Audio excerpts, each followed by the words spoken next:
Now that we are officially recording, I will officially say welcome everybody to the June LPN resource meeting. I am Cindy Kleber, and I am the Secretary Treasurer of the LPN Board of Directors. And with me today in David's stead while he is on vacation is the wonderful other board member, another one of our board members, Jeffrey Skolnick. Jeff, officially say hello to everyone on the recording. I'm officially thanking everyone for coming and honored to be David for the day. Awesome, awesome. And just so we, awesome, thanks, Willette. I will get you on in just a second, okay? So we're gonna start first with Dr. Gilberto Zelaya from the Montgomery County Board of Elections. If I massacred your name, I apologize profusely. And then our other presenters coming up, you can see on your screen, we have the wonderful Leslie De La Rosa from Maryland Auto, and we have Mel Jones and Nyasha Wills from Thread Incorporated, and Willette Parrish from Lutheran Immigration and Refugee Service will round us out today. And we will hopefully have time at the end for announcements. All right, and with that, I say thank you again to all of our members and guests for being here, and we will turn things over to Dr. Gilberto Zelaya of the Montgomery County Board of Elections. Good afternoon, everyone. Obviously, I'm grateful for all of your time. We're kind of busy today, so this is kind of nearing our Christmas. And so the gubernatorial elections around the corner. I do have a PowerPoint I was able to pull, share screen. Let me see, let's use this one. Can everyone see this?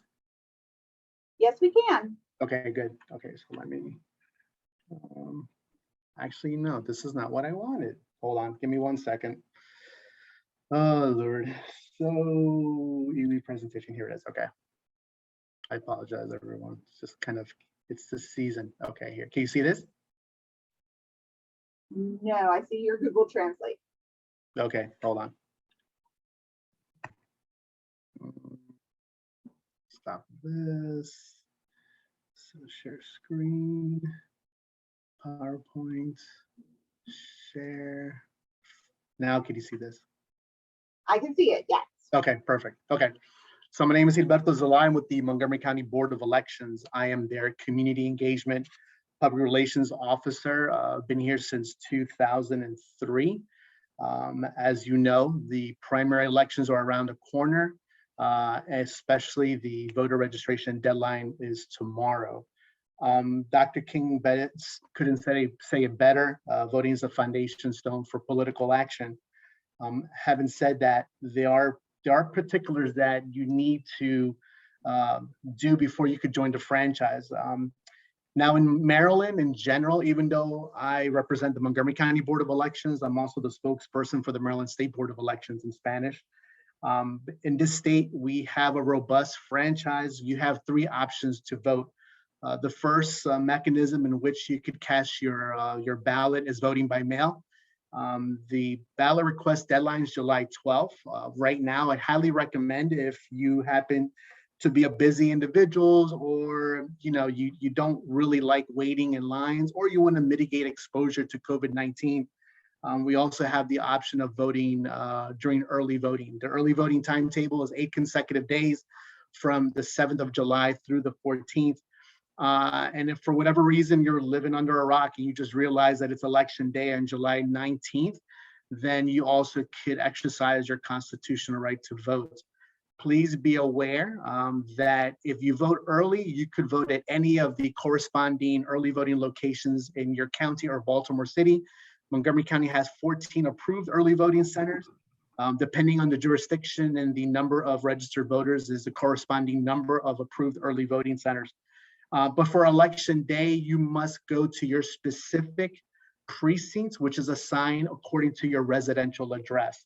You should have received your sample ballot or will receive your sample ballot in the mail. All that information is on the in your sample ballot, including a sample of the actual ballot corresponding to your address. Once again, tomorrow is the voter registration deadline, which is the 28th of June. Highly recommend that you do register to vote or you update your voter registration record. Maryland has closed primaries. And what that means is if there's a particular candidate you want to vote for, county executive, county council, governor, lieutenant governor, you must be under that particular partisan flag, either a Republican or Democrat. If you're unaffiliated, independent, Green, the Whig Party, any of the other alternate parties, you will vote for school board, your Board of Education. You will not be able to provide your vote to a particular candidate. So you must register under the Democratic or the Republican Party. Tomorrow's the deadline. The easiest way is getting your cell phone and texting the word vote to 77788. This works for any of the 23 jurisdictions, including Baltimore City. The corresponding word in Spanish is vota with an A, ends with an A. So it's either vote or vota to 77788. You must have a Maryland driver's license, permit, or ID. This is a texting prompt that Montgomery County created, but we've shared it with the other jurisdictions. Also, if you're voting after a criminal conviction, even if you're under probation, you can re-register and join the franchise. However, obviously, if you're incarcerated, it'd be kind of difficult to vote and to cast your constitutional right to do so. But if you're on probation, if you've done your time of an imprisonment, you paid your fines, restitution, you could rejoin the franchise. Moving forward, we've talked about this, the voter registration deadline's tomorrow. Highly recommend if you got married, divorced, whatever life changes since the presidential elections, you need to update that. That also includes your party affiliation change and your residential address. Even if you moved within the same apartment complex from, let's say a 1-bedroom apartment to a 2-bedroom apartment on the 5th floor, for us, for the local boards of elections, that's considered a new address. The post office will not forward your mail to the new address, even if it's an apartment number. So please make sure everything is updated. Easy texting prompt. You could text the word check to 77788. I recommend, which is kind of weird, grab your cell phones and try it out while we're presenting this. And in Spanish, es revise. Revise is the equivalent to check to the same number. Now, naturalization requirements. Obviously, there's kind of an urban myth that in order to become a naturalized citizen, you must speak the Queen's English. This is not true. There are some caveats, some exceptions to the rule. If you're 50 years of age and been living in the US as a legal resident for 20 years, not necessarily consecutive, but for a total of 20 years, or if you are 55 years of age and you've been living in the US as a legal US resident, you could bypass a requirement, the English civics requirement in English, and you could take that interview in your native language, whether Spanish, Urdu, Farsi, and those are the kind of the caveats. Those are the exceptions to the rule. And voting from home. Voting from home, as we mentioned, is a viable mechanism to exercise your right.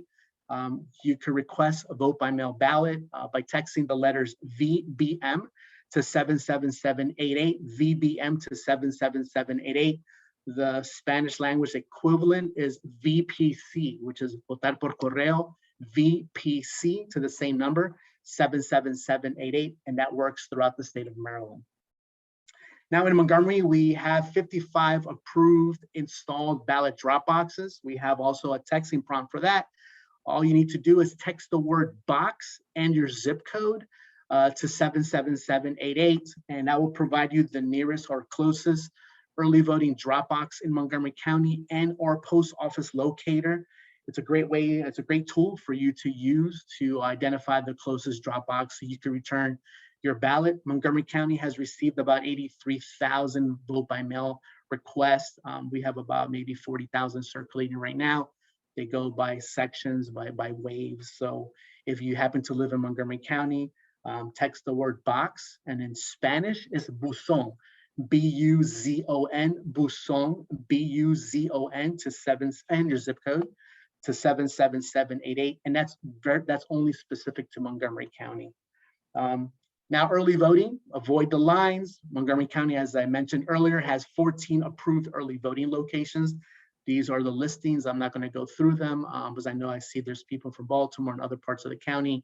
All of this information for Montgomery County specifically is on our website at 777vote.org. Another great tool, once you get closer to early voting, if you live in Montgomery County, you could text the letters EV for early voting and your zip code, and the texting prompts will give you the nearest early voting centers, driving directions, address, and including wait times. So it's a great tool. And in Spanish, the equivalent is VA, votación anticipado, and your zip code, and it will give you the nearest centers, driving directions, and especially wait time. So if you see that one center has a 10-minute wait and another center has a 30-minute wait, well, that's easy math. Go to the one that has 10 minutes or less. But once again, if you don't like voting by mail, then, if you don't like waiting in lines, vote by mail. And then we also developed a MoCo voter app that worked really well during the presidential elections. We're updating, so you could download it as well.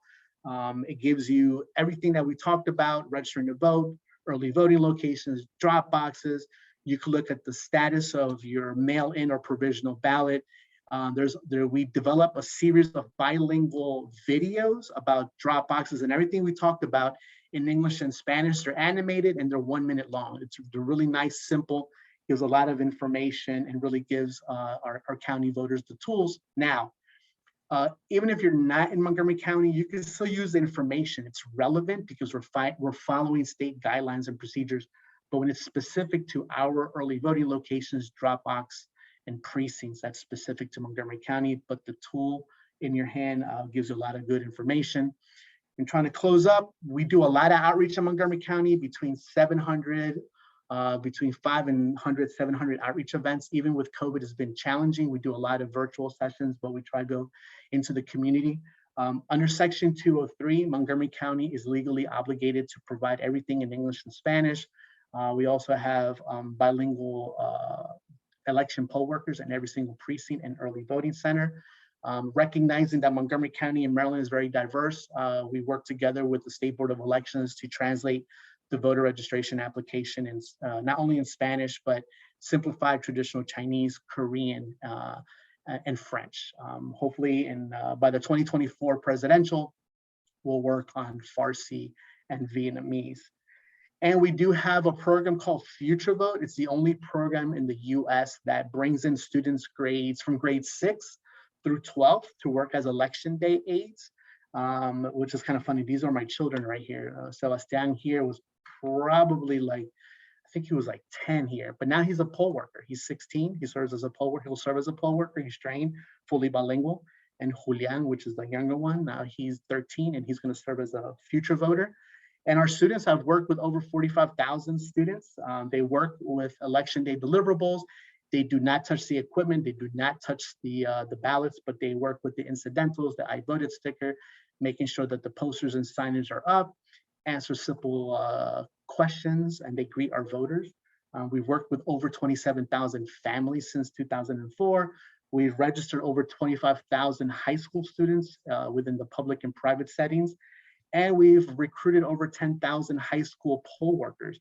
Montgomery County has one of the youngest poll worker force nationally. Our average age of our poll workers is 48 years of age, while other localities in the 3,100 counties in America is about in their mid-60s, because we do incorporate our students as they age through the program from middle school through high school. And once again, we need poll workers. I'm pretty sure all of our counties need poll workers to serve in that capacity. Depending on how many days you work on election day and or early voting, you could earn up to $1,800 or 185 student service learning credits, which is a requirement. I believe in the state of Maryland, you must accumulate 75 SSL hours. And we need student poll workers. We need especially Republicans, unaffiliated. But at the end of the day, it's just your voice and it's also your vote. Appreciate for the time. I know that I was rushing. I will share the slides. I'll email them to our host, and she's more than welcome to disseminate to you guys. If you have any questions, you can email me. Even though I represent Montgomery County, I could give you a response as it pertains to Maryland. There is a question. We were only looking at that one slide the whole time. Did you mean to advance them? I advanced on my end. Oh, they didn't. They did not advance for us. All we saw was that first one with the dates on it. Oh, sorry. That's okay. That's okay. So, But if you're gonna email them to me, then I will. yeah, I can I'll send email them them out to you. I every time. apologize. Yeah, I was just so focused on going through the material. Yeah, Yeah, who knows? I'm sorry. I no apologize. worries at all. No worries at all. All right. So there is a question. All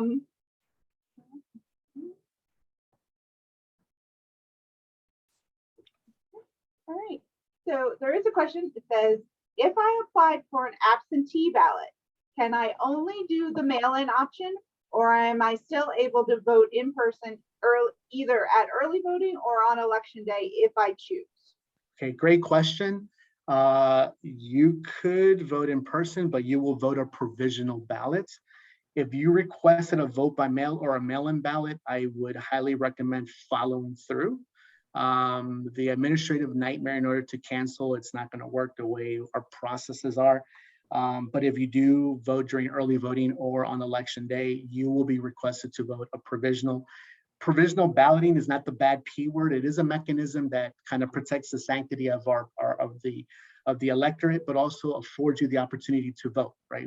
By law, no one can be turned away. But then our staff will do the research to see why this individual requested to vote by mail and showed up. And we need to make sure that you didn't return a mail-in ballot, especially if maybe you requested a second issue because you found it or you misplaced it. So if you do that, it'll add more time to your voting experience, but you will need to vote a provisional ballot or vote that ballot and return it and deposit it into a ballot drop box or take it to one of your early voting centers or on election day. So what I got from that was, we need to vote. The date is July 19th. Yes. And you can vote early by mail, you can go early voting, or you can go on election day. But the important thing is you should go and vote. Mm-hmm. The quote that I always love is the one that says that when you don't vote, you're actually voting. You're saying, I don't care who's appointed. I don't care who's running our government. So you are voting, but you're voting for chaos. So it's important. Yeah, You may as well vote, since if you don't vote, you're still voting. Yeah, one of the things that we also suffer is the fact that the midterm primaries are it's pathetic, the turnout. Last time we had like a 13% turnout in Montgomery County. Everyone's pressed about the big party, the presidential, and the center committees, the national center committees, they spend billions of dollars, right, to entice you to vote. And every site, every election is important, but the local, everything is local, as they say. It's the taxes, the school board budget, my position, building of roads, et cetera. So, if you don't vote in the primaries, especially depending on the county, Montgomery County, historically, the primaries tend to dictate what occurs in the general elections. And it's a little bit different per counties. Some other counties have a higher percentage of Democrats or Republicans, vice versa. But our reality is that the primaries are very important. And these are the ones you should turn out. But just like our friend said, don't complain. Right. And the other thing is, with this Supreme Court, everything's turning towards states' rights. So it's all about local, even more so than it was a week ago. It's all about who you're electing at the local level that will make decisions for years to come. Right. So it's great what you're doing. Thank you. I have my mail-in ballot at home, and I am going to I just got my voter's guide today. They had them at the library. So I got one. Nice. And so I'm going to be reading up on the candidates, and I'm going to be casting my ballot. And I'm not sure if I'm going to mail it or if I'm going to drop it off. I haven't decided yet, but I am somebody who always votes. I believe it's very, very important. The one thing about mailing my ballot in is I don't get my little sticker, and I like my sticker. I like my little I voted sticker. So that's the email me and I'll mail you one. Email me and I'll mail you one. So definitely quickly, this is a plug for the League of Women Voters. They have a program where if you sign up, they can mail you their corresponding voters guide that has all of the candidate information. So your local boards of elections will not provide any information on the candidates other than their name. But other than that, the league has a good resource, and you could request for them to mail that guide to you every election. I did not know that. That's fantastic. Awesome. All right. Well, I'll see if I can find that information and I'll put it in the chat so everybody has it. Awesome. Thank you so much. There weren't any other questions. So I thank you so much for your time and for being here with us today. I think it was really important, all the information that you shared. So if you can definitely send me that PowerPoint so I can send it out to everybody, that would be awesome. Yeah, and I apologize. I mean, I was looking at it, but I apologize I didn't see it. So stay blessed, guys. Everyone, remember, tomorrow's a registration deadline and it's closed primary. So you need to make sure everything is updated. All right. Tomorrow is the deadline. Thank Okay, you. gracias. Take care. Be good. Stay blessed. Take care. Thank you so much. My pleasure. Awesome. Awesome. Fantastic. That's such important information, Jeff. So important. Right. Absolutely. I mean, you know, you can't take it for granted. It was a very low turnout. He's absolutely right at the last midterm election, and people who voted together in blocks set the tone for everybody else. Exactly. Right. So we're on to our next presentation. It's going to be full of useful information again. Our friend and LPN member, Leslie De La Rosa from Maryland Auto Insurance is here. Hi, Leslie. Hi, Cindy. Hi, everyone. Hi, Jeff, or David Rosario, as you had said. David for the day. I like it. We should have made Big shoes to, very big shoes to fill. Very big shoes to fill. Just change your name at the bottom. You'll really confuse a lot of people. You'll confuse a lot of people. That's right. I love it. I love it. Well, Leslie, please, the floor is yours. Please tell us what's new with Maryland Auto Insurance. Yeah, so a lot of people know Maryland Auto, our mission is to insure the uninsured. And we do this by providing liability insurance to Maryland residents who are unable to obtain auto insurance in the standard market. So that could be through State Farm, Allstate, Nationwide, and many more. So we aim to reduce the number of uninsured drivers on Maryland roads. Maryland Auto is an independent agency of the state of Maryland, and we've helped drivers to keep moving forward in their cars and in their lives for nearly 50 years. 2023 will be our 50-year anniversary. Woo-hoo. So in addition to making sure residents have access to the required coverage for their personal vehicles, we've committed to offering our business owners the commercial auto coverage they need for their business vehicles as well. Maryland requires all vehicles to be insured with at least the state minimum levels of liability, uninsured motorists, and personal injury protection. So drivers who don't have those coverages, they can face penalties, which can add up to $2,500 per year per vehicle, which is a hefty fine, but may be held personally liable for any damages or injuries they cause in an accident. So it's very important to make sure all new residents of the state understand that insurance is not optional. And as part of the mission, we've guaranteed that state minimum requirement coverage level for all eligible drivers. However, in some cases, policyholders require higher levels of coverage. So in order for us to qualify, or in order to qualify for certain jobs or contracts that these business owners are proposed, they have to make sure that they have the higher limits. So we've recently expanded our commercial auto coverage to provide these business owners with the coverage limits they need.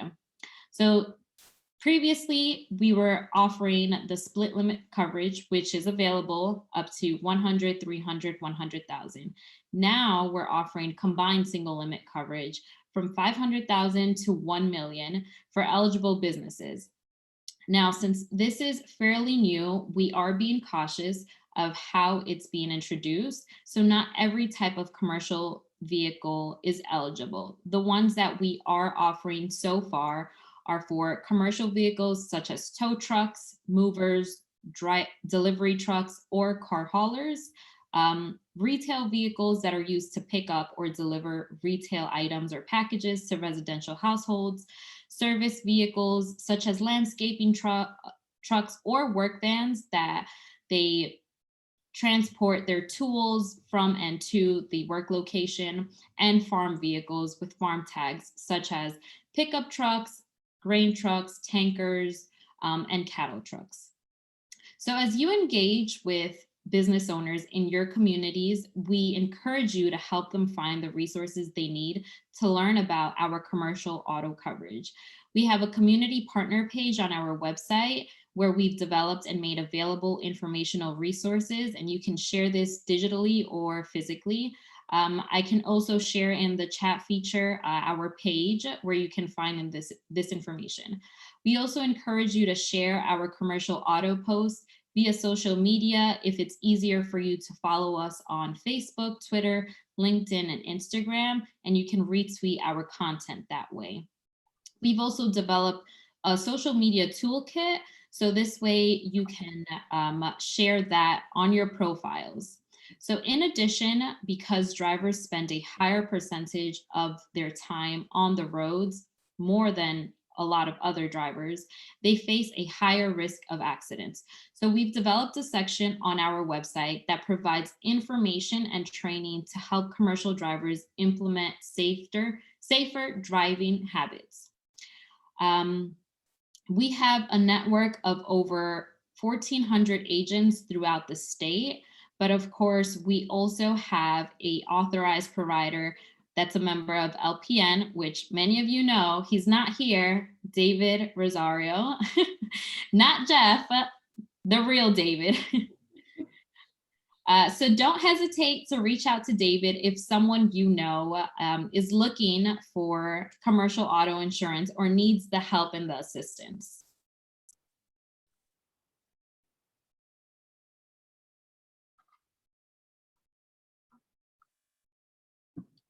And with that, thank you, Cindy, for allowing me this time to give this valuable information. And I will include here in the chat the page that everyone can go to so they can, I see Donna's comment. She was seriously injured by an uninsured driver. Yeah, it is very important that everyone has these at least the minimum limits, because if not, you will be coming across these uninsured drivers.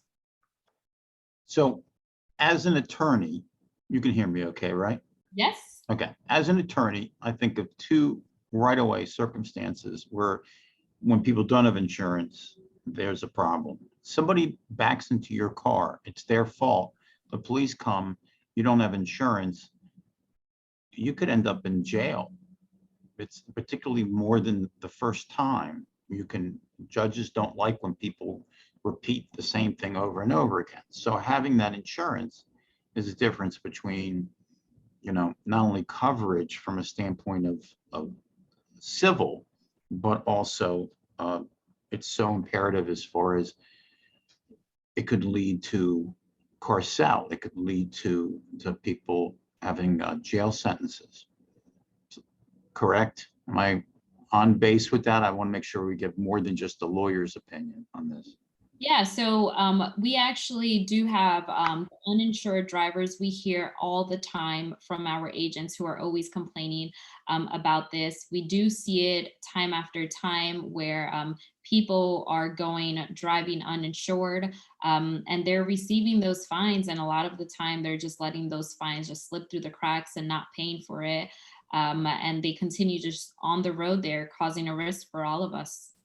So, and let me tell you a second story, because I think it's important that people realize a different end, because talking about insurance can be very esoteric in a way. People they think of it as just numbers. But I had a woman that came to me with her, the reason was her boyfriend and her split up, and he was paying the insurance for the car.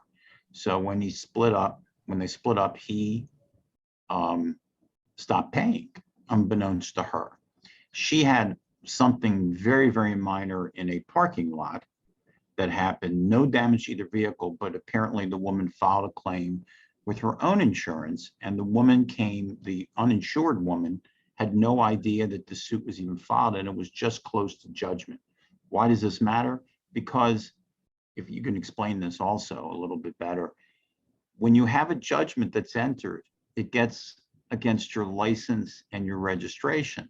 So let's say someone gets a $10,000 judgment and you've ignored it because you thought it was not important or it was ridiculous. You go to register a vehicle, you can't re-register because that's becomes a state collection at that point. Is that correct? Yes, that's correct. Okay, so I was there, and the next day the guy had the entire docket of cases with nobody showing up apparently. All those people will go to re-register their vehicle, and now they can't argue. In my case, the woman was smart enough to at least hire me so that we went in and the case was dismissed because the alleged victim never showed up. So instead of having this monster of a $10,000 judgment that she was going to have to pay, in order to get her registration. So can you explain that a little bit as to the impact of not having insurance if you get a judgment against you? Yeah, and from the root of that, so as you explained, she couldn't get a registration, and if you can't get a registration, then you can't get insurance. So you need to have the registration in order to have insurance, because these are the main things that are required. So this is where people will be like, well, I can't get my car registered and I can't get insurance and I need to get to work, so I'm just going to go on the road anyways. And then these are where the accidents happen. But if you can prevent all of this, and like you said, these people just ignore it, they can go ahead and pay these fines and reach out to Maryland Auto Insurance and these authorized providers, because most of the time, these standard carriers won't be writing them since they've been driving without insurance for some time. But the point I'm trying to make is if you had insurance to begin with, you don't have to pay for all that stuff, nor do you have to hire an attorney to represent you in the matter. You get it for free. But the point is, all of this happened because she didn't know that it wasn't being paid. She was uninsured, and this huge tank was more like a boat, an armada, hit her. There was no damage to either vehicle. And unbeknownst to her, the other woman collected a $10,000 settlement, and now they were coming after her. So she was suddenly going to be stuck with this. So having that insurance prevents all these other things from occurring. Yes, I agree with you, Jeff. Okay. There was Thank a question from Donna in the chat that said, as follow-up to her question, her statement about uninsured drivers, has the coverage improved? My coverage for physical therapy was limited due to the low coverage for compensation. So have the coverages of the insurance changed? So you would have to follow up with your specific carrier to see what coverage and what limits you had and what you chose. So everything is different depending on what you decide when you start your policy. And once you have a policy, can you change? You can always change how much you have, right? You can change your policy. You can change either your deductibles or your coverage limits as well. Does anybody else have any questions for Leslie? If so, you can type them in the chat or in the Q&A. Either one. I have both of them open. I can see everything. Give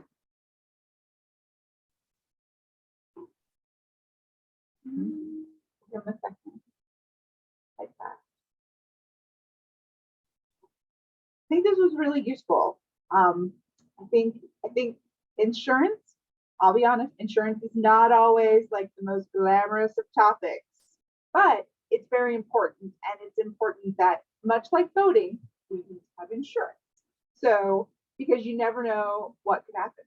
Several years ago, I got in 2 car accidents, neither of which were my fault, within a week of each other. Mm-hmm. So, luckily I have insurance. So, I was taken care of, but could have been really bad, really, really bad otherwise. So far we've learned we got to go vote and we got to make sure we have insurance. Exactly. These are important things. We are giving life lessons today. I love it. I love it. All right. Well, the other thing I just want to say is for people who come here who don't have, a lot of people don't know what they don't know. And so getting this message out is so important because people don't realize they need coverage if they didn't need it where they were raised, right? Yep. That's definitely something that's very important. Like you said, a lot of people, they come from other countries, and when they come here, they don't realize that this is a requirement from the state, that this is not an option. They have to have the at least limited liability insurance for them. Great, right. thank you.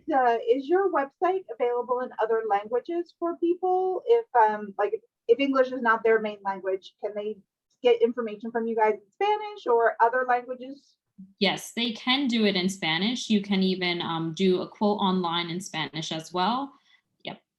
Awesome. So that's good to know. Well, thank you, Leslie. Thank you so much for your time today and for being here to present and give us our second life lesson of the day.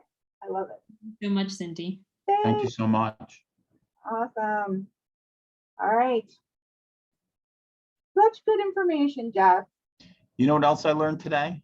What'd you learn? I learned how to change my name. You can rename I've yourself. seen that, David, for a day. I Yeah. like it. Yeah. I like it. I thought I wanted to share that with everyone. I like it. It's good. It's good. And now we have one of our newest LPN members who will be presenting about their fabulous organization. I stopped Mel at our in-person meeting and she was like, I'm from Thread. And I'm like, what is Thread? And I was like, you should present about this because I don't think people know who you are and it's so good. So I'm very happy that Mel and Naisha are here today. And so we will turn the floor over to you to tell everyone about who is Thread. Hi, everyone. I am Naisha, and I am with Thread. And I think Mel is around somewhere. There you go. I am here. Do you see me? Yep. Hello, everybody. Hi, I'm Mel. I'm Partnerships and Recruitment with Thread, and we're so excited to be here to co-present. All right. So we're going to start off our presentation with a video so you can learn a little bit more about Thread. An organization called Thread commits to young people for 10 years. Because of that, these strangers have become family. Every 26 seconds, a student in the United States drops out of high school. That's 1.2 million kids each year. Kids like Danye Wyatt. As soon as I left 8th grade, actually, everything just like hit the real world. He lost his grandmother, and then his grandfather. They were his legal guardians, his support system. Danye lives in Baltimore, Maryland, historically one of the most violent and impoverished cities in the country. There, only 6% of kids with less than a 1.0 GPA are likely to graduate in 4 years. By his senior year, Danye was struggling academically, and he wasn't going to graduate. Thread thinks this isn't an education problem, but a result of how disconnected we've become. So they're fixing that by connecting students with volunteers, called a Thread family, for 10 years. And it's working in some surprising ways. So excited for you. What I'm gonna gain from this experience and what Danye's taught me and will teach me will probably be one of the most influential and transformative experiences of my life. This is Catalysts, a show about the change makers tackling our biggest problems.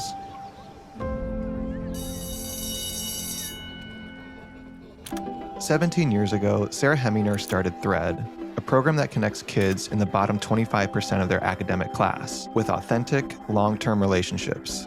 Once enrolled, Thread surrounds them with volunteers for 10 years, roughly from when the student is 15 to the time they're 25. The 10-year period is critical because building trust and building trusting relationships takes a lot of time. You have to establish both that you are sincere and that you're competent and that you're reliable.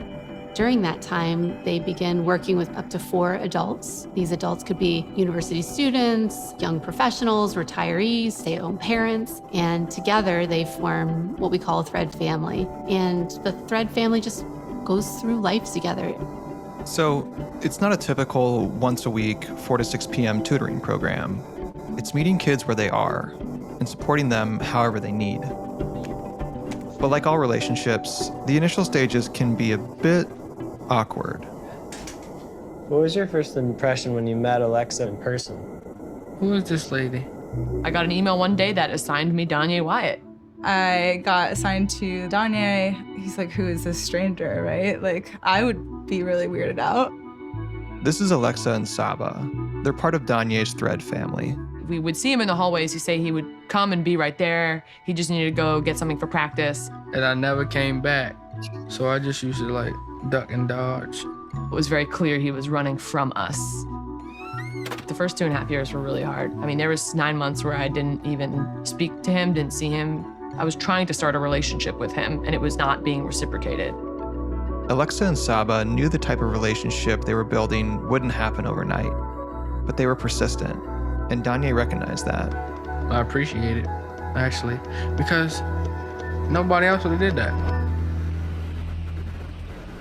I think he probably realized I wasn't going away. And then I just started making a joke out of it. And I started saying, listen, I know I'm being real annoying right now, but let's go, Danye, let's go!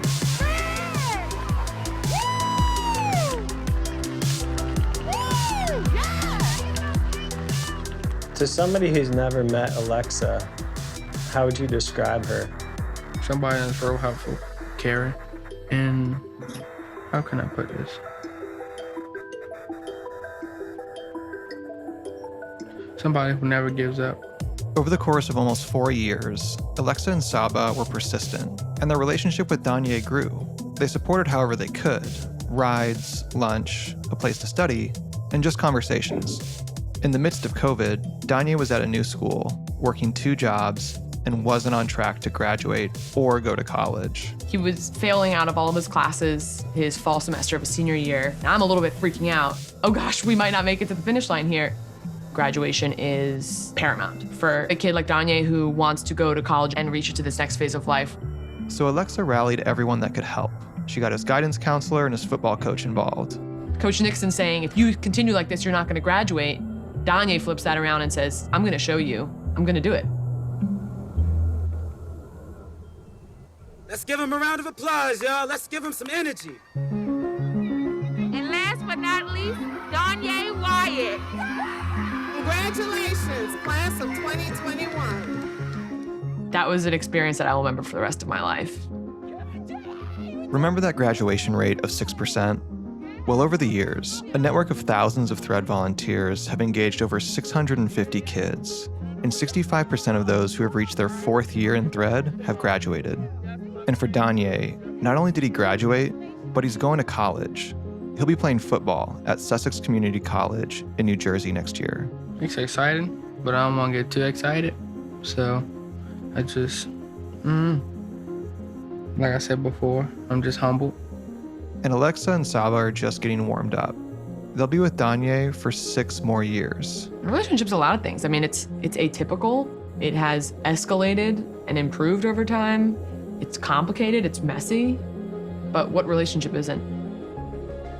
What Thread is showing is that deep, meaningful relationships, particularly across lines of difference, might be a key solution to some of Baltimore's biggest challenges. A healthy social fabric is made up of a diverse group of people who deeply understand themselves and one another. The relationships in Thread are transformational, but they're transformational for everyone involved. It's a real relationship. Yeah, that's the whole point. Is that it's a real relationship and they don't just terminate after a year, they don't terminate after 10 years. The only thing that really changed people's mind and changes people's hearts is knowing one another. It's relationships.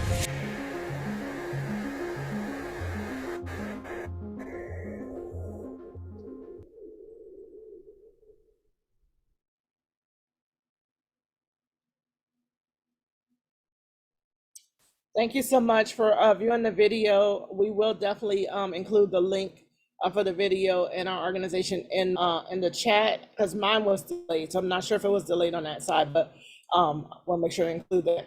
So Thread's mission is to harness the power of relationships. We do that, and by doing that, we create a new social fabric of diverse individuals who are deeply engaged with our young people who are facing some of the most significant opportunity and achievement gaps. Our community is committed to ending social isolation and building a more equitable culture in which everyone thrives.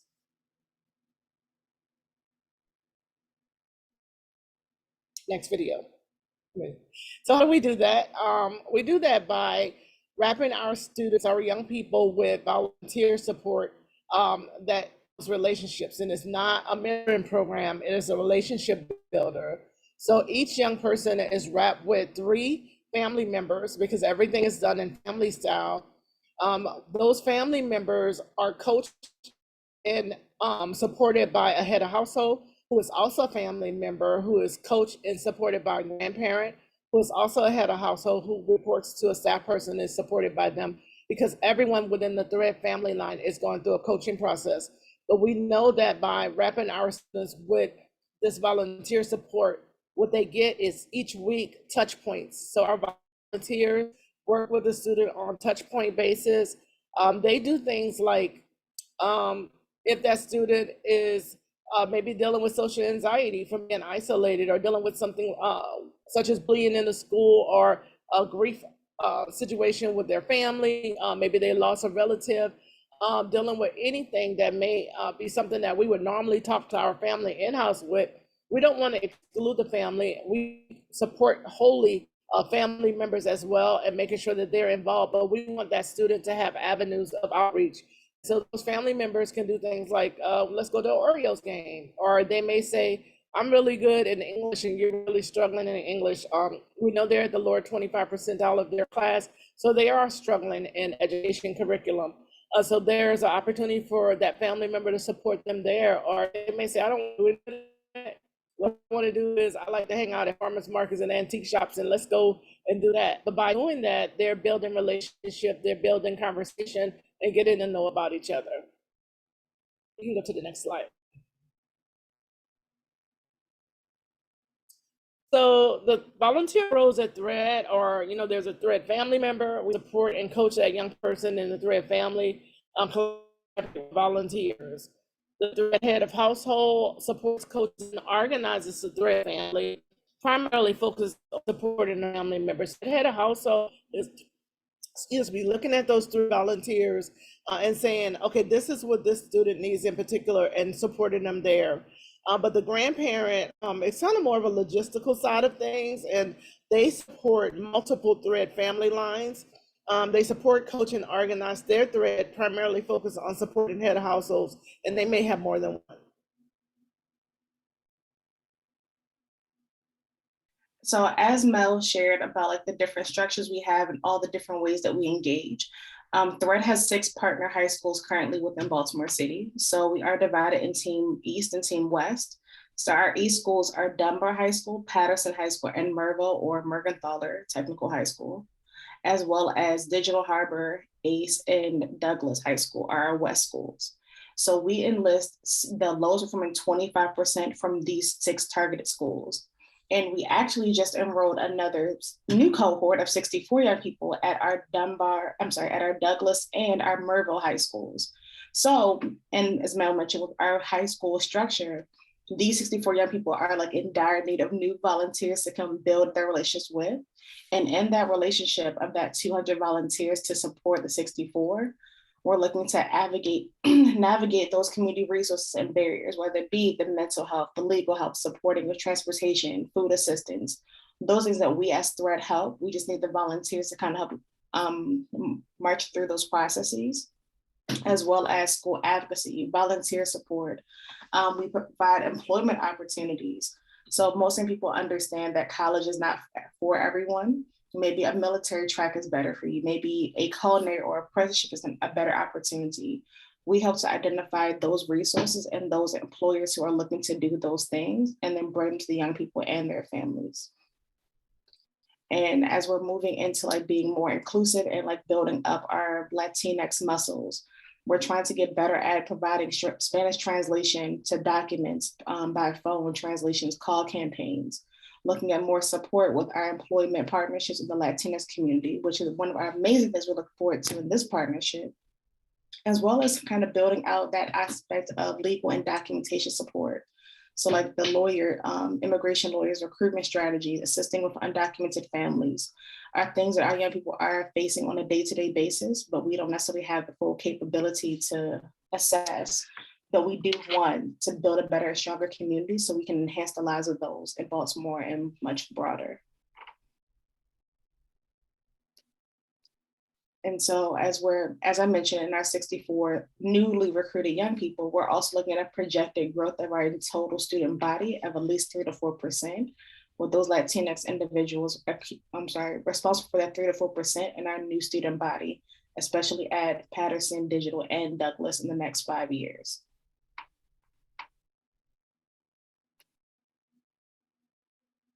And so Mel, did you want to add anything about volunteerism?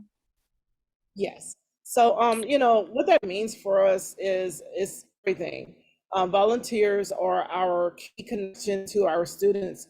But when we're dealing with families that are bilingual, what we also know is that when we have a parent in the household that does not speak English and information is transferred via the student, sometimes things are getting missed. You know, if a student decides, I don't want to attend that internship seminar, or I don't want to go through that programming, maybe it's not as much transparency. And we want to ensure that parents are not feeling left out. Parents know that they're inclusive in all of the processes when we're working with our young people. And so we want them to feel assured that there's volunteers that can they identify, communicate with. So when you register to come, you know, and as a volunteer with the Red, it is a process. We have several different steps because we want to assure that you also know what's involved with being a volunteer, what's involved within that student life. Many of our students come in at that lower 25 percentile are not coming in at ninth grade, ninth graders that are 14 years old. We're looking at students that probably have already been held behind maybe a year, sometimes two. So they're already out a little bit older. And as you go through that time frame, our students are not going to graduate in a 4-year time span. They're put on a 6-year track in order to be able to graduate and to be successful without any kind of judgment or lack of support. We support them wholeheartedly to make sure they get to that next step. And then as Naive stated, from there, they go into post-secondary thread, which has more opportunities around what do you want to do with your future and entrepreneur activities, whether it's military, as Naisha stated, 2-year college or 4-year college, we support the students there. But in order to do that in a model that's really going to be successful, we need that support of our volunteer components to wrap the students. So I see in the chat that the QR code is not working, so I will definitely give you my information to email about volunteering. And then we do have volunteer resource parties that we do monthly. So we'll have one coming up in July, and I'll make sure to share that information when we get with the group. I'll send it to Cindy to share with the group. We really look forward to partnering more with you to be a critical part within this community and ensure that our students are met where they are based on, you know, their specific needs. So thank you so much. That was fantastic. That video, I was like, it's so good. It's so good. It encapsulates perfectly what your services are about, because I had never heard of you until you guys joined LPN. So I was really excited that you guys wanted to present. So there's a couple of questions. So do you only work with the high schools that you listed, or can outside organizations refer clients to you? And what age are the students that typically are enrolled in your program? So we only recruit at those 6 partner schools. So if there are young people that live in Baltimore County but attend those schools and are also fall into that lower 25%, they have an equal opportunity of being a part of Thread.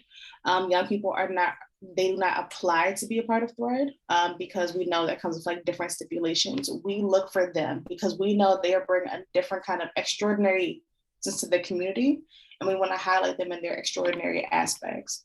And so to kind of say who does or does not get in and like apply and say who's worthy and who's not, it's very randomized. If you're at the schools and you're that 25%, you have an equal opportunity as well. So do you try to do multiple cohorts once you have more volunteers that can be part of the family for the students? Can you then choose more students to start a new cohort? Absolutely. So we get, because of COVID, we took a break for a couple years. And so now we're looking to do our new cohorts every year at those different schools. And so we're getting them at their freshman year, whatever age that is, their freshman year, and then carrying them through 10 years, whatever that 10 years. So for some young people, it may be from 14 to 24. For some people, it may be maybe 17 to 27, whatever their 10 years starts as a freshman. That is very cool. Very cool. All right. David, for a day, did you have any questions for them? Well, I just want to say a couple of things. First of all, if you can't make the time, you can easily go on their website. I just set up a monthly amount to donate to them. I give to Roca also. It's another organization that works with, I just feel like I should give back. And if you do it monthly, then you don't have to, it just will automatically come out or whatever, but it's easy enough to do. So if any of you are as impressed by the video that I saw, it's really easy. And during the time that you guys were talking, I was able to schedule this. So as long as I have room on my charge card, you'll have money each month. The second thing I want to say is, I don't know who Alexa is, but I would love to ask our first guest how we could make her run for office, right? I mean, these people are amazing to spend their time and not say no when it's so easy to walk away when somebody doesn't want to do. And the third thing I have to say is, Mel, it's a great idea that you have those eyes behind you. Do you know, you've got that picture of a cat or a tiger right behind you. And it's like looking out on us, telling us, I know you're there. You better donate or you better participate. So I love to have those. I should get a pair of those myself for right behind my desk too. I strategically set my chair here so that they would be looking at you guys. Yeah, there's a study that's done that says when we're kids, we're taught to look at people when they're talking to them. So we automatically gravitate on like a page of a newspaper to the eyes that are looking at us. So you hold people spellbound when you have those eyes behind you. So, but I just think it just blows me away what you guys do. We appreciate it. And but if I can't make time to commit, then I can at least can do something that, you know, is a monthly commitment. So God bless you guys. I'm impressed. Thank you so much. I'm amazed. It warms the heart. I know, right? Amazing. Oh, it's amazing. I just program. I got teary-eyed. I got teary-eyed during the video. Whenever I presented first time I saw that video, and then I met Alexa and Danye several times, and you know, just seeing the relationship and the dynamic relationship. But I don't want to be remiss in saying that it's not easy. You know, relationships are hard. Relationships within our own families are hard. We don't want to give the impression that you come in and you get this student and everything is a breeze. It's about building that a relationship and learning more about each other so that you change the scope of how we act with each other. You do go cross-directional to people that you maybe would have never thought about being in a relationship. That's what's going to change our city. That's what changes Baltimore, is by opening up those doors of communication and allowing those relationships to manifest in a positive way. Right. Like I said, even if it's a small amount each month, or even if you just want to do it once, it's, you know, easy to go on and donate a small amount and know that you're at least helping the city survive.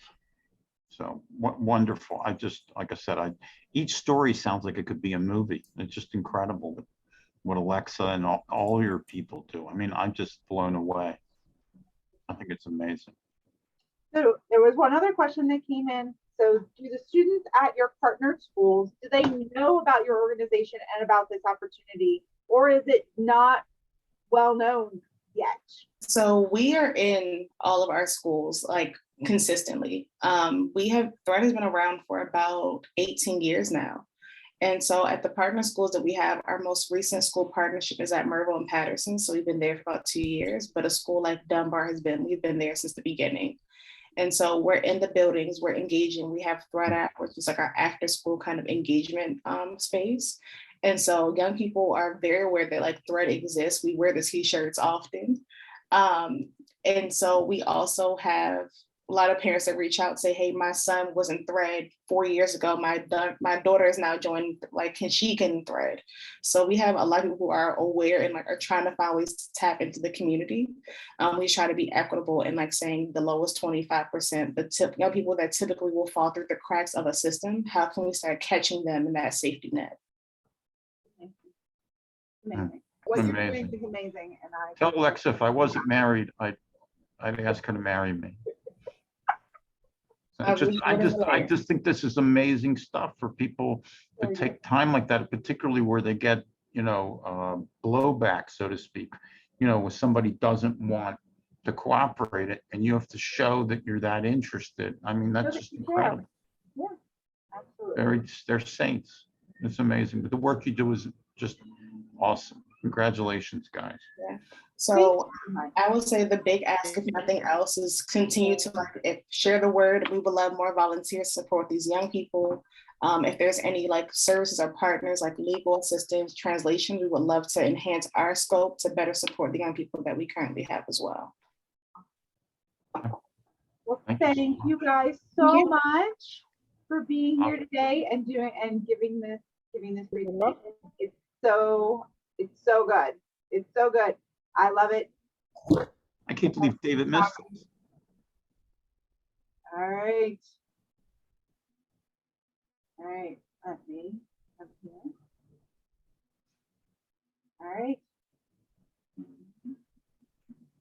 So, there we go. Amazing. Jeff, thank you for making a donation to them. That's amazing. Oh, it blew me away. Like I said, I can't stop. It's got to be every month because they deserve that monthly commitment. So good. Easy, you don't have to just give something to help them along. It's just wow. Absolutely. All right. So our third life lesson of the day is the importance of volunteering and the importance of relationships in helping kids to succeed. See what David missed? And just share the word. See what David missed for some silly. Right. So, see what David missed for some silly vacation. I know. He totally missed out. You did. He missed out. All right. Thank you to our friends from Thread. So happy that you're here with us. Please spread the word to all of the people that you know who might be interested in volunteering for this great organization. Spread the thread. I feel that these are a t-shirt. I like it. I like it. Like this one. I like it so much.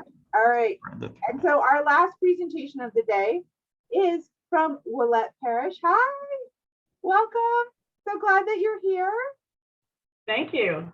All right. The floor is yours. She is with Lutheran Immigration and Refugee Service. Tell us all about your organization, please. Yay. Good afternoon, everyone. Thank you so much for this opportunity to be able to share with you about our new transitional foster care program. I am going to share my screen. All right, so LIRS and Kennedy Krieger have joined teams, and we have developed this transitional foster care program to be able to assist the unaccompanied minor children, help them find a transitional foster home just to keep them for a little bit until we can either reunify them or find a sponsor or a foster home willing to keep our babies. Stephanie King is the assistant director of Kennedy. We work with her very closely on finding foster homes. Isabella is my supervisor, and she is the associate director for therapeutic services here at LIRS. And Dr. Kristen Witt is the director for mobilization and faith relations here at LIRS. So what is traditional foster care?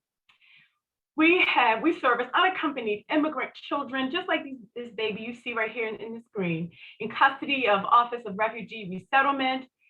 We're looking for safe and loving homes which these children need. And the average reunification time, we can find families for them, is about 4 to 8 weeks. And sometimes it's shorter, sometimes it may be a little longer. I'd like to show you this video of a couple who have taken in an unaccompanied minor. We're watching the issue of family separations at the border back in 2018. And there had just been a story about a 9-month-old who had gone to a program in Massachusetts. We had been trying to figure out how to get our family more involved in the community and more involved in what was going on. We got to the point where we felt like we could help one family at a time, we could help one child at a time.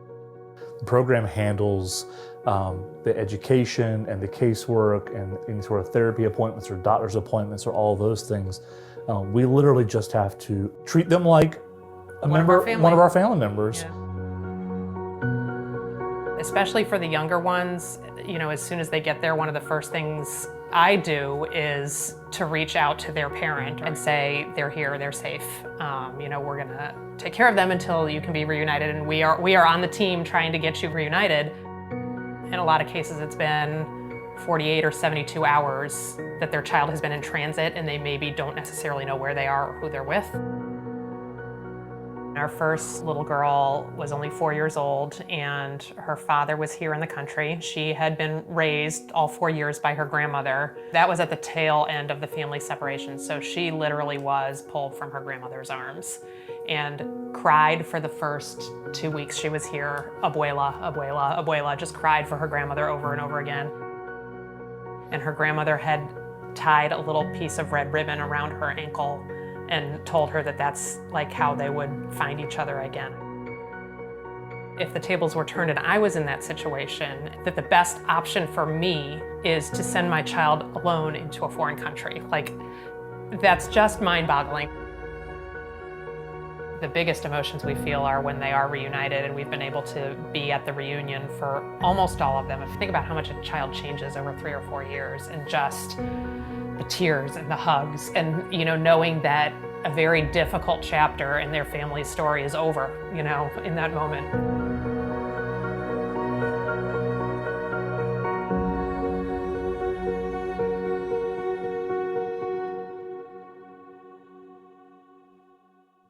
So oftentimes our children come and they've been through a whole lot. They've experienced a lot of trauma and they need therapeutic care. So we have developed this connection with Kennedy, and we're able to provide some trauma-informed care to these children. We also meet their medical needs, their dental needs, their psychological needs, emotional and behavioral needs, because oftentimes they do come with some challenging behaviors. We develop individualized programs to address their wellness, and education is actually on site in our office. We incorporate the families, the foster families, the sponsors, whomever the child will be connected with as part of our team, because it takes a team to make sure these children are successfully reunified. So what are the ingredients for success? All services at one site. Our office is located at 1506 Joe Avenue, which is in the Catonsville, Irvington area. The children will be on site in our building from 8 a.m. to 5 p.m. They get clean clothes, they can get washed up, they will have educational services. We take them to their medical appointments. They get all kinds of assessments and evaluations. The foster parent will receive a stipend for clothes, stipend for whatever the child needs. That's given by Kennedy. There will be ongoing support for everyone involved. We have a 24-hour, 7 days a week on-call support phone number. We're going to skip over that one. The licensing requirements are very specific for ORR.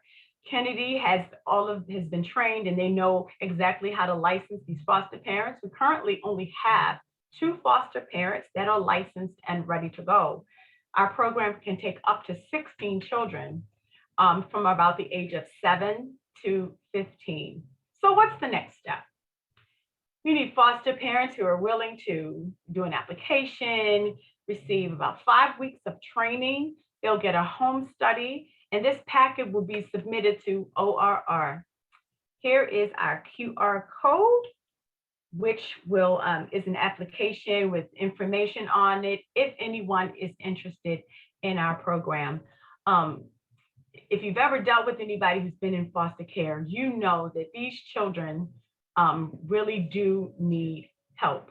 They really do need someone who will love them, someone who will provide a stable and safe and stable home life for them, someone who will just love them until we can find relatives, we can find parents, someone in the United States who will take them.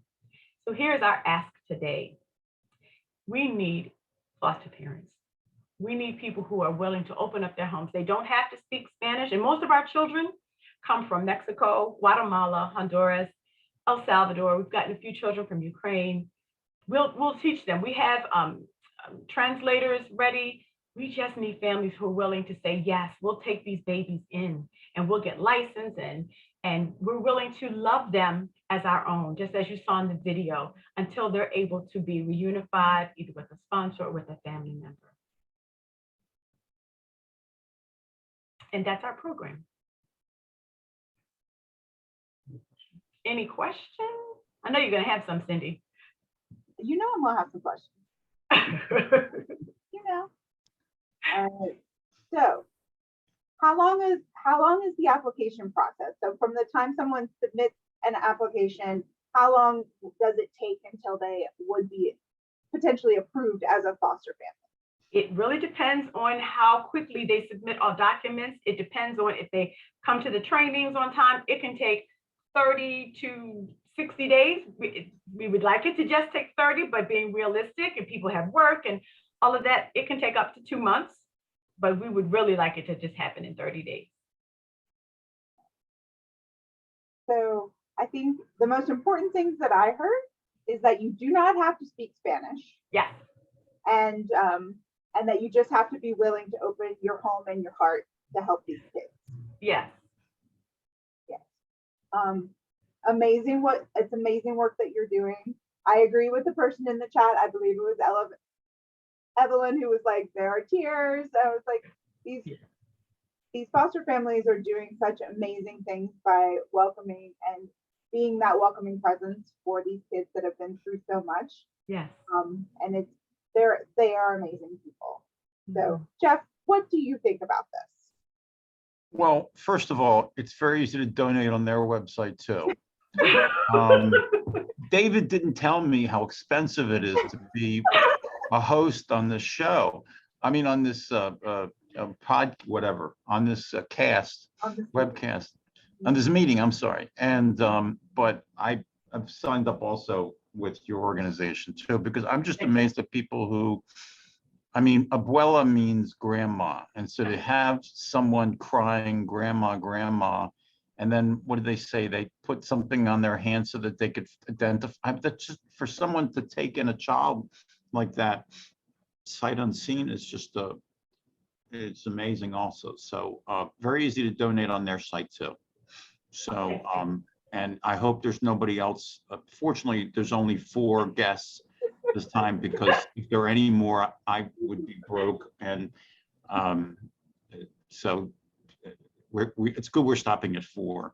But it's just an amazing thing that people have the courage and the tenacity and the time to make commitments like that. I just think it's incredible that you see a 9-month-old on TV and say, I want to help, you know? So that is just, because it's not just a commitment for a short period of time, you know, this is a commitment for life. So I just think that's incredible. So the work you guys do is amazing also. Thank you. We do have flyers, Cindy, in Spanish and English, and I can send them to you. Perfect. And then Cynthia from, I think it's Maryland Children and Families, I think that's what that stands for, is asked, where can they fill out the application? Well, that QR code that was on the screen, if you use your phone on it, that one worked. And it took me to the form to be able to fill out for information about you, and then what type of specific foster care program you were interested in. So I'm sure that as soon as you send that in, someone will get back to you very quickly with more information. But if not, I'm sure we'll let them type the link into, or we can put the link into the chat as well in case people didn't get the QR code. Okay. Make sure that people. And then somebody asked, is the licensing portion a part of the application process? And if not, how long to get licensed? So is the licensing part of that 60-day process? Yes, it is. And to get licensed, that's you meet all the requirements and you go to all the classes, get the education, and then the home study is also part of the licensing? Yes, it is. Fantastic. Thank you. Fantastic. Thank you, Willette. Yes, send that to me and I'll send it out to everybody. People who weren't here today, need to see these videos and see all of this good stuff. All right, so fourth life lesson of the day. We can help older kids through Thread, but the little ones who are coming here unaccompanied need our help too. So we can help all the children through these programs. Right. Love it. Love it. All right. So we have 8 minutes left. Thank you, Willette. Awesome. And if anyone has an announcement, use your little raise hand feature in Zoom to raise your hand, and I will bring you on camera so that you can share information and announcements about what's going on with your organization. If anybody wants to make an announcement, let me know. I will start. We have number one, the LPN Annual Community Service Award. The nominations for this year's service awards, which will be given out in September at our Hispanic Heritage Month celebration. Nominations will open on July 1st, so be sure to look for that link that will be coming to the form. Link to the form, which will come in your email at the end of this week. And then I am also searching for some. You saw all the awesome presenters we have today. You have a lot to live up to, but I have open spots for July. So if you want to present about your organization and tell everybody about what's going on with your organization, let me know. You can email me at contact@lpnmd.org. I'll type it in the chat. But I'm looking for 3 presenters for July and 2 presenters for August. So if you want to present, here is your big chance. I know you want to do it. It's so good. You want to tell people. Now you're going to have to live up to these awesome presentations we had today. So there's some pressure, but I know you can do it. I believe in you. I believe in you. So those are my 2 announcements, and I see some friends who have raised their hands. So let me invite some people to come on. Javier, I am coming to you first. I'm just gonna promote all of you, and we'll let Javier do his announcement first as soon as he is able to get on camera. Hi, Javier. Hello. I'm sorry, I'm on a hotspot because we lost That's okay. internet connection on our at our office, but that'll be quick. I already dropped everything in the chat about the Baltimore County's eviction prevention program. There's 3 more days to apply. So I dropped a link and also eligibility requirements and also a phone number if people, the application is online. LEDC is actually just part of this as an administrator. We're the ones that are created the application portal and are dispersing the funds to our direct community investments department. But I think so. We're not providing any technical assistance. I don't know if there's other members here that in the meeting that can drop their information. I think Esperanza Center might be providing TA for folks needing help to apply. But I need to confirm that. If anybody is assisting with the application, please let us know so that we can direct you. But there is a phone number as well if folks have issues completing the application. But there's it's 3 more days, so it's to the 30th. So I don't know if it's going to be extended or not. All right, 3 more days to apply. Call the phone number that Javier put in the chat if you have people who need assistance. Do you share these notes after the meeting? I don't remember. Yeah. Okay, great. So yeah, if you could add that to the email, that'd be great. You got it. Thank you. There's also another one from Kate, the amazing Kate. The amazing Kate Jakuda. Yes. Yes. Also in there. She also helped with rental. Thank you, Kate. Yes, thank you. She should run for president. I think Kate is already president. I have nominated her. All right. So the second name that I saw was Melissa. Melissa, are you with us? Hi. Yes, I'm right here. Okay. Hi, everybody. I'm Melissa Onate. I am with the Living Legacy Foundation of Maryland, and I would like to invite all of you to our annual block party this July 9. We are hosting our Summers in the Seven block party, and it is an event for the community. It's a completely free event. We're inviting everyone, children, families. Will be doing backpack and school supplies giveaways.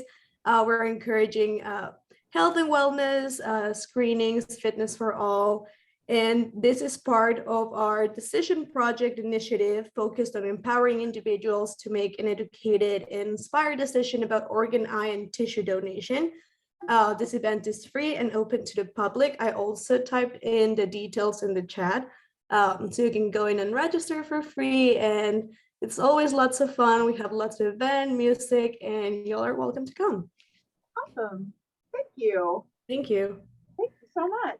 Awesome. And then next I'm going to go to our friend Helani. Hey, Helani. Hi, Cindy. Hi, everyone. How are you all? I just wanted to come on and just give a quick update that MOED. So really quick, Helani Sinkler with the Mayor's Office of Employment Development. Just wanted to come on and say that MOED is still hiring for a bilingual mobile career navigator, which will go specifically looking for someone who speaks Spanish and English, someone that can go out into the community to render employment services throughout different areas of Baltimore City whenever and wherever requested. I am happy to share with Cindy the link to the position, and then maybe you can share to the other organizations and partners. And then additionally, we would be interested in signing up to present during one of the LPN meetings, because MOED has a number of programs and services that are available to all in the community in Baltimore City. So we want to go ahead and raise awareness about these programs. So we will register as a presenter, but if you know of anyone who's looking for work, who is bilingual and would like to serve as a mobile career navigator, please send them our way. Awesome. Thank you. Well, Helani, just email me at the contact email address, and then just tell me if you want July or August, okay? You got it. Thanks, Cindy. All right, you got it. Awesome. And last but certainly not least, our very good friend, Judy Navarro Curlin, raised her hand to give us some information. Judy, what you got for us today? Hi, Cindy. Good afternoon. I just wanted to share some national engagements that we have coming up that are important. Can I share my screen real quick? And I put one in the chat already, but I didn't want to overwhelm the chat. I didn't want to blow up your chat. So I have my announcements ready to go in a Word doc. You can share your screen. You should be able to. Okay, lovely. Let me get to that. Yep, I see it. And I want to show you this. Okay. And I just want to walk you guys through this. So this Wednesday, the 29th, the USCIS, that's United States Citizenship and Immigration Services, we're hosting a asylum program quarterly stakeholder engagement.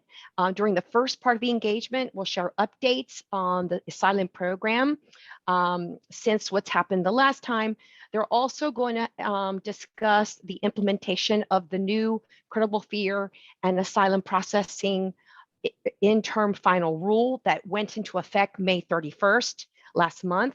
They will hold a question and answer session and hear questions and comments and feedback from stakeholders. So just like Jeff said, the world revolves around people who show up. So please, if you have feedback, that's the forum for that regarding asylum. The next one, this has been a program that a lot of people have been asking about. We're doing on June 30th, on Thursday, we're doing a national engagement. And for these, you have to register. So I'll send these links to you, Cindy, so you can send it out to the larger group. But this program on this Thursday will be Uniting for Ukraine overview, and they're going to explain the online filing process for the form. Like, this is a new program. It's never been done before, but it's called a supporter. A person that wants to be a supporter is going to file a form I-134, and then they identify a beneficiary, someone in Ukraine that they're going to provide, and they stipulate for at least the parole period. They're going to be financially, supporting them. So that's Thursday from 2 to 3:15. That's coming up. And then I wanted to share, lastly, let me get down there a little bit. Can I scroll? How do I scroll down? Should let you. Oh, here we go. Here we go. Also, they're going to explain the online filing process after the supporter does their piece, and then they review what the beneficiary, so that would be the person in Ukraine, what they do in the online system on their end. So it's a two-piece process. And then we have coming up July 22nd and July 21st and July 27th. We have two other engagements I wanted to highlight. On the 21st, on Thursday, it's going to be an engagement on the Form I-730. That's the refugee and asylee follow to join processing. And I'll send this all to you, Cindy. And then lastly, the national engagement on the overview of the T visa, that's human trafficking. The U visa, it's for people who are victims of crime. And then VAWA, which is Violence Against Women Act, but it also includes men. That's going to be Wednesday, July 27th. All of these, you have to register for those. And I will send them to you, Cindy. So that's it. Thank you so much. I'll stop sharing. Awesome. Thank you. Thank you. All right. Lots of good stuff in the chat. Don't worry. I always save the chat so that I get all the announcements and I can send them out. I'm on it. So thank you so much. We are a little bit over. Thank you so much for being here today and for hanging out with us for this hour and a half and for getting to hear about these 4 awesome organizations. We really appreciate everyone's time today. Please take care, stay safe, continue to wear your mask and wash your hands when you're in large crowds, and take care of yourself and enjoy your summer. And we will see you again. It's July, right? July is the next month. I was about to say August, and I was like, no, that's not right. Our next meeting is on Monday, July 25th. Cindy, thanks for making this so easy. You did all the hard, heavy lifting. And if anybody sees my wife, please don't tell her the donations that I've spent her money too. We don't talk about just that. quiet. Don't tell them. No. And Mel, I want you to tell me where you got that poster All right. behind you. Everyone wants Mel's poster. I love it. All right, everyone, take care for today. Enjoy the rest of your day. Be safe. Actually, I got it from this little thrift antique store out at Savage Mill. It's an African art gallery in Savage Mill Shops, and it's a canvas. I love it. So yeah, it's on canvas, and I walked in, and she had it at her door, and I was like, I want it. And she was like, okay. Yeah. Like, I need that in my life. I love it. I love it. Okay, African art gallery. I saw it today. All right, everyone, have a great rest of your day. Take care. I love it. Cindy. Bye. Bye. Great week, everybody.